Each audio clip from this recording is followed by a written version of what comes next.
हिंदू देवी देवताओं के वाहनों के विषय में आपने अवश्य सुना होगा। हर देवी देवता का अपना एक वाहन है। जैसे भोलेनाथ का वाहन नंदी है, भगवान विष्णु का वाहन गरुड़, श्री गणेश का मूषक, तो माँ दुर्गा का शेर। कैसे ये पशु इन देवी देवताओं के वाहन बने और इसके पीछे क्या कारण था? इन प्रश्नों के उत्तर में जो कहानी छुपी हुई है वो बड़ी ही रोचक है। ये तो अवश्य है कि हर पशु वाहन की अपनी एक पृथक महत्ता है।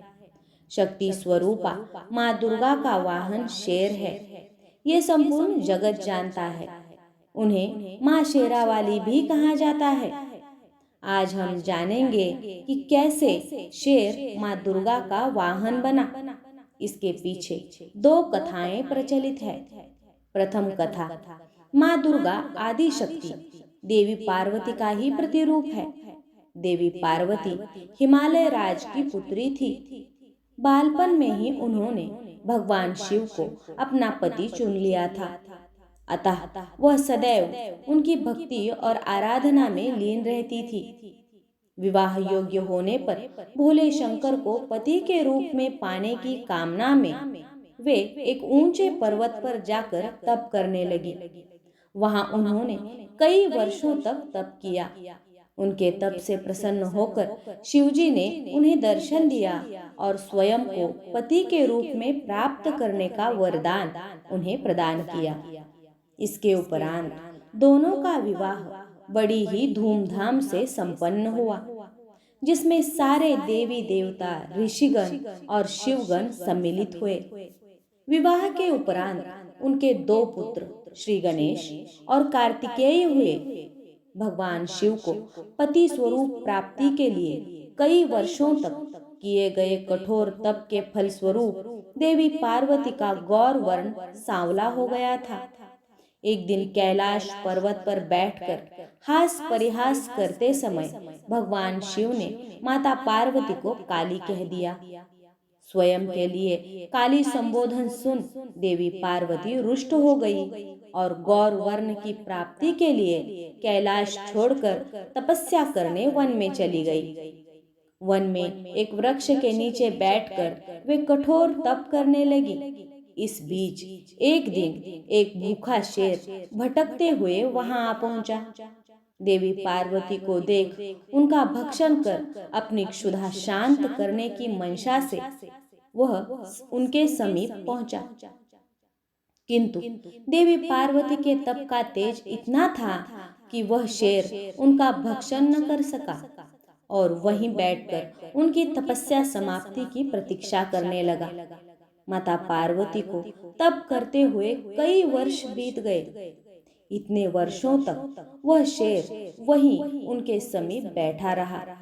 एक क्षण को भी वह अपने स्थान से नहीं हिला।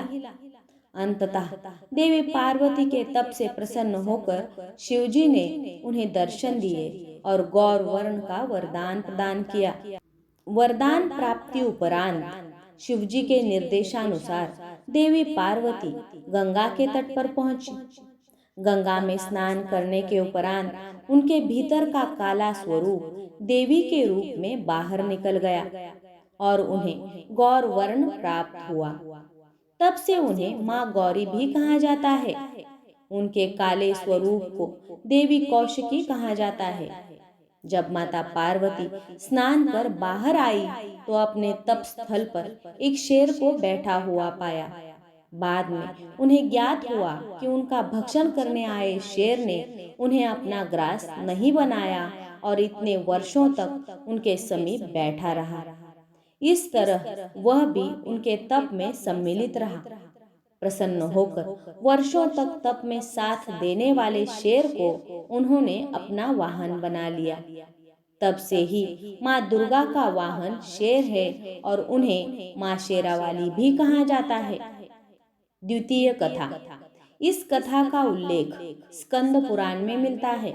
इसके अनुसार भगवान शिव और माता पार्वती के पुत्र कार्तिकेय और राक्षस तारक तथा उसके दो भाइयों सिंहमुखम और सुरापदम के मध्य एक बार युद्ध हुआ। जिसमें कार्तिकेय ने उन्हें परास्त कर दिया। पराजय उपरांत सिंह मुखम कार्तिकेय से क्षमा याचना करने लगा। कार्तिकेय ने उसे क्षमा कर शेर बना दिया और माँ दुर्गा का वाहन बनने का आशीर्वाद दिया। तब से सिंह मुखम शेर के रूप में माँ दुर्गा की सवारी है। इस प्रकार शेर माँ दुर्गा का वाहन बना और तब से उन्हें माँ शेरावाली कहा जाने लगा। हर हर महादेव, जय माँ शेरावाली।